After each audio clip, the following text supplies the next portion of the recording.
নজর রাখবো পরবর্তী সংবাদে। মন্ত্রী বিধায়কদের বেতন ভাতা বৃদ্ধি, শ্রমিকদের রেগার কাজ বন্ধ, প্রতিবাদকে সামনে রেখে আজকে এই বিক্ষোভ কংগ্রেসের পক্ষ থেকে কদমতলাতে।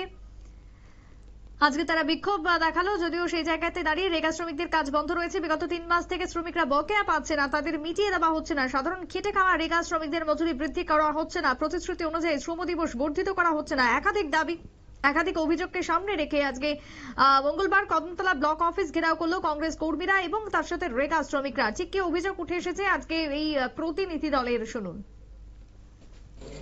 তাই আমরা হঠাৎ করে উদ্যোগ নিয়েছি, অবিলম্বে রেগা শ্রমিকের মজুরি প্রদান করতে হবে, এটাই আমাদের মূলত দাবি।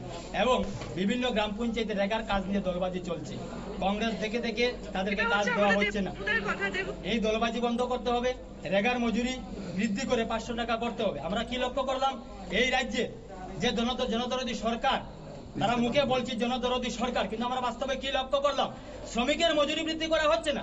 সেই জায়গায় প্রতি বছর মন্ত্রী বিধায়কদের বেতন ভাতা বৃদ্ধি করা হচ্ছে। এটা কি জনদরদী সরকারের প্রমাণ? আজকে রেগা শ্রমিকরা মজুরি কাজ করে মজুরি পাচ্ছে না। 1 মাস যদি একজন সরকারি কর্মচারীর বেতন না হয় তাহলে হাহাকার তৈরি হয়ে যায়। 3 মাস থেকে সাধারণ মানুষ কাজ করে তারা মজুরি পাচ্ছে না। তাই আমরা আজকে হঠাৎ করেই উদ্যোগ নিয়েছি ব্লক ঘেরাও অভিযান।